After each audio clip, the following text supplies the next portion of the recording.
yang berjudul runtuhnya Bani Umayyah. Nah, kekhalifahan Bani Umayyah pada masa keemasan dan akhir keemasan, yang pertama itu adalah Syufan atau Muawiyah. Itu adalah gubernur pertama pada masa pemerintahan Umar bin Khattab. Nah, kekhalifahan Bani Umayyah adalah kekhalifahan kedua setelah meninggalnya Nabi Muhammad SAW. Nah, Bani Umayyah ini berdiri setelah wafatnya Khalifah Ali bin Abi Thalib. Nah, pemimpin terakhir kekhalifahan Rashidin dan pendiri Bani Umayyah adalah Muawiyah bin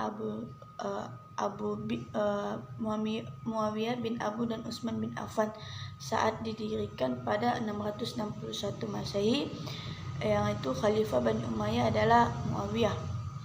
Nah, selanjutnya masuk kita pada sejarahnya. Nah, pada masa pemerintahan Ali bin Abi Thalib dari kekhalifahan Rashidin terjadi peran saudara antara Ali dan Muawiyah. Perang Siffin ini diakhiri dengan tahkim atau penyelesaian perkara yang ternyata tidak menyelesaikan masalah, bahkan menimbulkan perpecahan menjadi 3 golongan, yaitu setelah Ali terbunuh, kepemimpinan sempat diajukan oleh putranya, yaitu yang bernama Hasan. Namun setelah beberapa bulan, Hasan mundur dari posisinya dan mendamaikan kaum muslimin yang kala itu sedang dilanda berbagai ragam fitnah. Selanjutnya yang terakhir yaitu masa keemasan. Nah, resminya menjadi khalifah Bani Umayyah, Muawiyah memindahkan ibu kota pemerintahan dari Madinah ke Damaskus. Nah, Muawiyah juga kemudian memfokuskan diri pada perluasan wilayah hingga akhirnya berhasil setelah melakukan seluruh kerajaan Persia. Nah, setelah itu masa keemasan juga pada masa Khalifah Al-Walid atau Al-Wahid bin Abdul Malik pada tahun 705 sampai 715 Masehi. Nah, yaitu di Damaskus mendirikan kekuatan baru dari Abiyah. Nah, pada masa ini pembangunan tidak hanya difokuskan pada perluasan wilayah juga, tetapi membangun pada jalan seperti jalan raya, pabrik, gedung, masjid, dan panti asuhan. Dan terutama juga seperti ilmu agama dan pengetahuan yang harus berkembang pada masa itu. Baik, terima kasih. Di sini saya akan melanjutkan materi, yaitu tentang perkembangan ilmu pengetahuan pada masa Bani Umayyah. Perkembangan ilmu pengetahuan pada masa Bani Umayyah tidak terlepas dari Al-Farabi. Al-Farabi ini adalah salah seorang ilmuwan Muslim pada masa Bani Umayyah yang berhasil menuliskan karya-karyanya yang hingga saat ini masih digunakan rujukan oleh ilmuwan-ilmuwan dari zaman modern.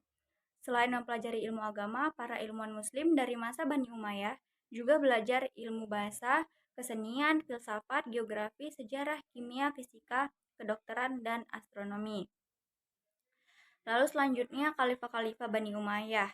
Jumlah khalifah Bani Umayyah di Damaskus ada 14 dengan urutan masa kepemimpinan, yaitu Muawiyah 1, Yazid 1, Muawiyah 2, Marwan 1, Abdul Malik, Al-Walid 1, Sulaiman, Umar 2, Yazid 2, Hisham, Al-Walid 2, Yazid 3, Ibrahim, dan Marwan 2, yaitu penyebab runtuhnya Bani Umayyah. Penyebab runtuhnya Bani Umayyah saat kekuasaan Bani Umayyah berada di tangan Yazid II. Masyarakat menyatakan konfrontasi karena merasa kehidupannya kurang diperhatikan. Kerusuhan pun terus berlanjut hingga masa pemerintahan Hisham. Bahkan muncul gerakan oposisi yang tidak berhasil dipadamkan. Setelah Hisham wafat, khalifah-khalifah selanjutnya tidak hanya lemah, tetapi juga bermoral buruk. Pada akhirnya, kekuasaan Bani Umayyah di Damaskus runtuh pada bulan Januari 750 Masehi, ketika Khalifah Marwan II dikalahkan oleh pasukan Abbasiyah di pertempuran Zapulu. Setelah kalah, Marwan II melarikan diri ke Mesir dan akhirnya terbunuh pada bulan Agustus di tahun yang sama. Mungkin hanya itu saja yang dapat saya jelaskan. Lebih dan kurangnya saya mohon maaf. Wassalamualaikum warahmatullahi wabarakatuh.